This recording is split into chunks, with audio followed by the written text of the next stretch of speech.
I just got off a call with Joseph Sardoni, the guy that runs Save Future Stargate Travel Facebook page. And this man has serious passion when it comes to Stargate. He has done several of his own really big passion projects. He runs the Facebook channel with over 22,000 followers. He has been all over my Twitter for years now, and he is one of the front runners, the guys really ahead of the game when it comes to trying to bring back Stargate. And listen for the end there, where there's a bit of a giveaway he's running over the Christmas period.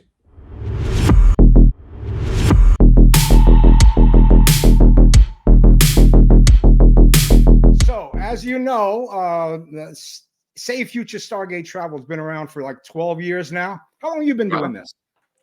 Oh, pushing on 2.5 years now. Okay, so yeah, that's great, man, and you've done a great job.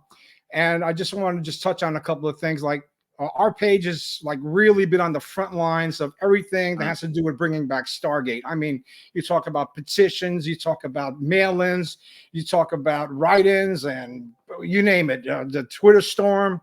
We're on the front lines, and we're like, hey, man. We got to get Gate back. I mean, and we got a lot of people that agree with us, and I'm glad about that. We've had Roland Emmerich come and visit us. We've had David Blue. We've had other stars come by, and I think Brad Wright owes me owes me a visit. I mean, I've been at this for 12 years. I think the man could come by for 12 seconds and say, "Hey, Joe, good job." I would probably die happy right there. But anyway, so I just wanted to get that out there. I think you'll agree with me that there are a whole lot of unanswered questions about Stargate that the fans are just, what the heck? We got to know what's going on, right? Yeah, I mean, we got 15 years of story we got to tell. Right. I mean, there must be at least 24 hardcore questions that beg to be answered. And that's one of the reasons I was doing this. I mean, of course, the fate of Eli is just one of many. I think SGU got a bad rap, and I want your take on this. Every time we had a transition, or it wasn't really one time before that, that was from SG1 to Atlantis, it was handled beautifully, no? I mean, they kind of like weaned us on board and said, hey, you know, we're looking for the lost city. We're doing this, we're doing that. And they talked about Atlantis. And by the time Atlantis manifested, the fans were already like, okay, let's go to Atlantis, you know? But when it came to Stargate Universe, it's like, bam, no more Atlantis, and bam, we're on Destiny, and it was different. Everything about it was different. We were in shell shock, and that was unfair to the actors and the fans, and even my idol, Joel Goldsmith, who I really do respect so much, changed his motif too, and the music changed. It was just, we were all in shell shock, and I just wish there was some way we can go back in time and fix that, but what's done is done. But do you agree with me about the transition handled poorly from Atlantis to Universe? Well, I mean, it was a business decision, wasn't it, as well at the time, and it was MGM in trouble. And I mean, there's two different versions of this story, because you listen to Joe Flanagan and Brad's take on it, it's a little bit different. But the general gist seems to be all the guys over at MGM, and it was on Sci-Fi at the time, wasn't it? I think the network ran it at the time. Had basically said, look, we want something new. And the new owners at MGM had come in, I think, at that point, where it wasn't really the new owners, but like the people that owned the debt had took over. Yeah, so, but Brad was still pulling the strings on the whole production, though, wasn't he? The main man? Brad doesn't really have, at the end of the day, Brad's the showrunner, but he's not the guy that controls the purse strings. So if the bosses say, we want something different, you're kind of stuck. You got to do something different. So they basically say, look, we want a brand new show. We want rid of Atlantis. There's one version that says that Atlantis wasn't making money. Joe Flanagan says it was making a load of money. So that's a different, slightly different variation of a theme. But SGU was definitely, I think, pressure from above of people saying, well, we want something different. We want something that's more in line with like other shows that were about the time that were making noise, like Battlestar Galactica. Okay, well, even if that's true, yeah, but I think they've done two shows that were very similar, and I even think from a creative point of view, Brad was probably thinking, we need to do something new. We need to freshen this up. We need to and it just didn't quite work, I'm Right. afraid. If it ain't broke, don't fix it. I mean, they already did a beautiful thing from SG1 to Atlantis. All right, you want to change it, but don't leave us shell shocked and with no heads up about what's coming up. None of the actors. They could have brought Carlisle on as in advance, or Colonel Young in advance. And let us meet some of these characters that we're going to be seeing in SGU. They did not do that. And that No, was there was no. I don't think there was any real plan. I mean, if you believe some of the rumors, Atlantis found out they were being cancelled 2 or 3 episodes towards the end. I I mean, you know. can kind of tell from watching the series. Yes. They would sort of build it, and then all of a sudden it's like, oh, we're done. Yeah, I know that Um, was just wrong on many that levels, wasn't as fun. Jack O'Neill I would say. watched, I watched Atlantis recently. I've generally tried to watch them about once a year. Just started on SG1 again, but You know, I watched Atlantis recently, and the end is jerky. It's sort of like, oh man, that stings. yeah, but you know what? I got to say, and I've admitted this on my page, it was Atlantis that really made a gator out of me. I mean, I Yeah. loved Stargate SG1, but when I seen Atlantis and I got on board with it, I'm like, man, this is great science fiction. I mean, everything about it. It was like edge of your seat and white knuckle ride. I mean, it was just awesome. And I miss it so much. And that is why I take to the next topic, which is Stargate Forever, where Yep. Atlantis plays a major role in the storyboard production Stargate universe. I'm sure Stargate universe. Sorry, Stargate Forever. Yeah. Stargate Forever is a tributary series in the purest sense. And what I mean by that is that, as you know, 12 years have passed and none of us look the same that we did 12 years ago. I don't care how many vitamins you do. I don't care how much you work out. No matter what you do, Father Time takes its toll. Now, right now, if they signed the papers right now and got the script right now and get everything rolling right now, it's going to be another year before we see anything. And that was if they did it today. Now, you could imagine if they lollygag around for another couple of years, how many people are we going to lose to either old age or other acting commitments or passing on to the other side? We don't know, but it's a bad thing that it's taken this long. And I put out a meme, can you wait too long to do the right things, and has skeletons coming out of the gate on notice? Then, if we do arrive safely at the Frib galaxy and carry out our rescue and reconnaissance plans, there will be 2 more galaxies we will be visiting after that, taking us further and further from our home.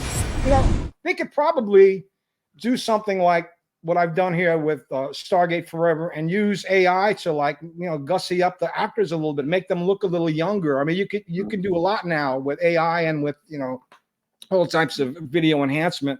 So I think it's doable. And if not this story, of course, Brad Wright has something like this that was shot down. I remember seeing something along the lines that they wanted to connect the dots between Stargate SG1 and Atlantis and Universe, and it was shot down. And that hurt my heart. I'm like, man, that's what I wanted to see. Now this story, yeah, we nearly got a movie. We nearly got the TV movie that was supposed to have all 3 elements to it. So, which was going to round off SGU, and we came that close to getting that. What surprised us, he was like 3 or 4 weeks into writing when they sort of went, "Can you do it for this money? No. Can you do it for a bit less money? No, can you do?" And then it sort of got pulled. But he'd started writing it. So I don't know what they were thinking, but I mean, money, they didn't have any. That's what they were thinking. They did well, not have the any money money. didn't have the money, so they say. But you know what? Once they sold to Amazon, I'm like, well, they can't say they don't have the money now because Amazon could fork over $500 million and not even feel it. So that whole thing of not having the money to do it right goes out the window. Things involved here. I'm with not Amazon, sure. though, I think we've got a little bit in hindsight now. I look back on a year ago and we thought, well, this will happen really quickly. If you actually look at and they haven't announced any of the major MGM projects that they were hoping to do. RoboCop hasn't been announced. Legally Blonde 3 hasn't even been announced, and that is officially in early production before Amazon bought it. Right. So nothing's been announced. I think it is a thing of MGM had to be massively restructured and absorbed into Amazon, and that took a long time. I get to talk to people that work over at MGM, and I know that the changes in management structure and everything has been massive. They've had to hire a bunch of new people, which they only just hired ahead of production films, which was like 3 months ago or something. And it was only just March, just gone, that ahead of film, and Claudio Valentini was hired. So, I mean, they've had to restructure all of this stuff. So they haven't actually announced anything yet. They don't have their ducks in a row yet. They're not in the row. But then the strikes happened. Yeah, well, that happened. I know that. They were expecting the writers to go, but they weren't. Apparently, when the writers went, they weren't expecting the actors to go. They thought they had a decent deal for the actors, and then the actors went as well. It was like, oh, Jesus. I've actually a little bit of an update. I've spoken about how Amazon had a bit of a cock up with getting restarted again. So when the actors went back and the writers went back, they didn't have enough studio space to restart the projects they'd already started before the strikes. Right. But apparently that's sorted now, pretty much. And in the new year, they will be able to at very least get the stuff they'd already started restarted. And then hopefully they'll be able to start thinking about new stuff. Yeah. Well, I don't see how they could not consider Brad Wright, who had 17, well, at least 15 successful seasons of Stargate and millions of fans worldwide that love him.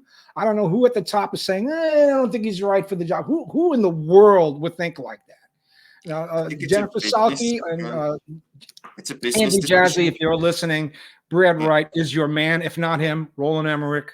That's it. Nobody else. No, please don't do Roland Emmerich. Well, Roland Emmerich 20 years ago, I don't think he's the.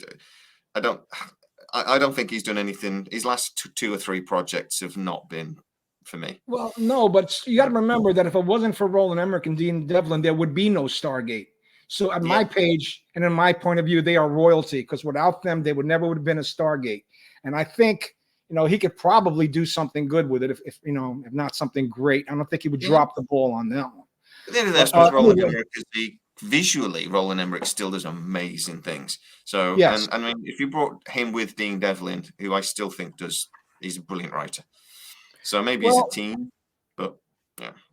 I just want to say one other thing about Roland Emmerich before we get away from him, and that is that I heard a lot of things that he hates SG-1, he hates this, and I went on a crusade to look for any snippet, whether it's in print or a video of him saying that he hated it, and the only thing he said he hated was the money they offered him to do SG-1.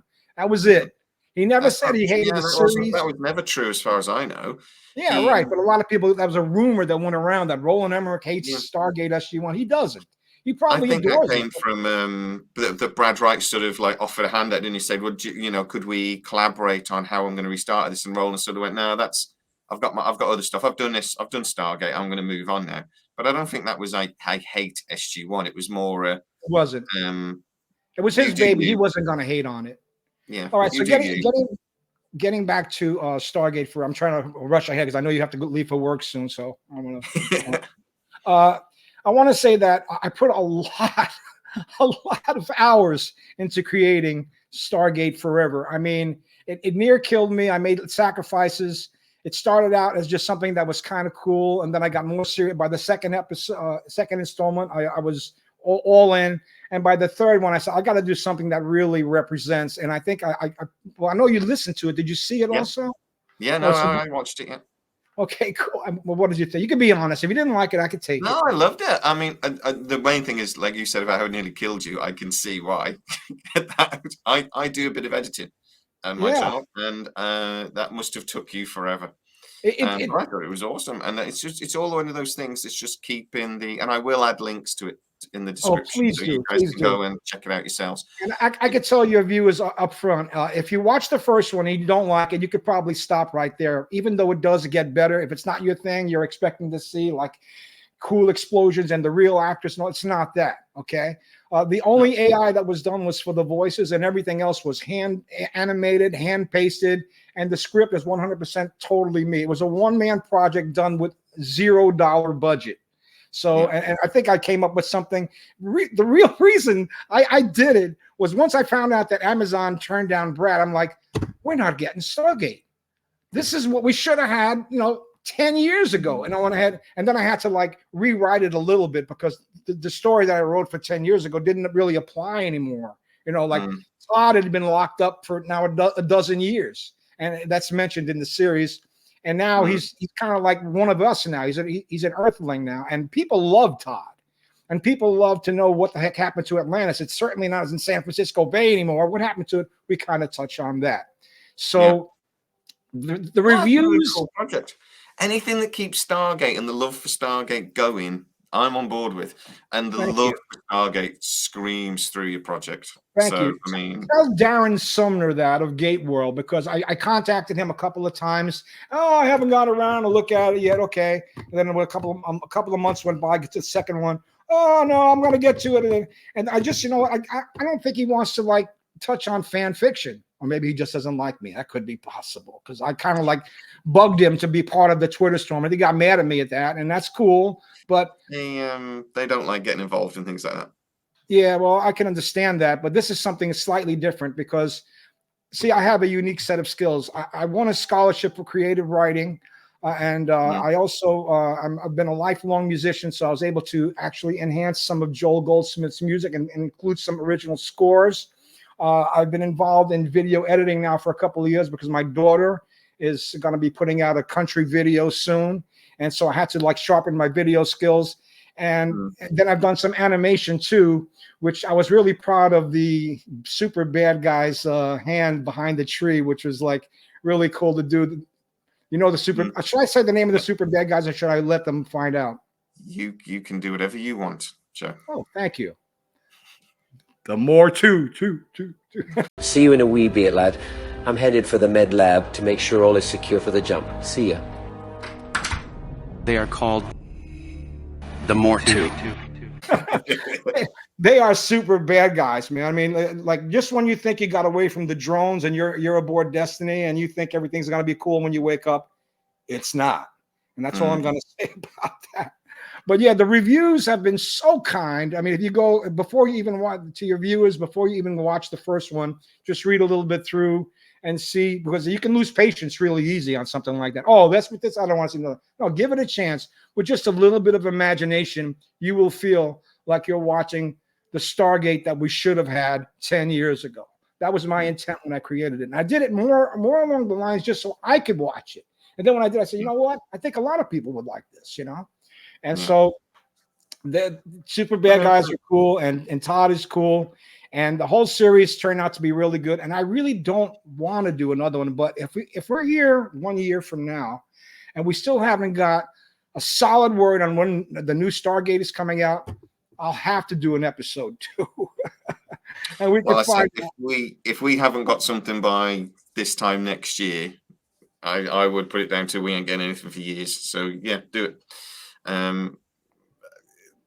We've got right now, the next couple of months might be interesting because apparently there's a conversation still going on at MGM about MGM wants to do a series basically, and Amazon wants to do a movie.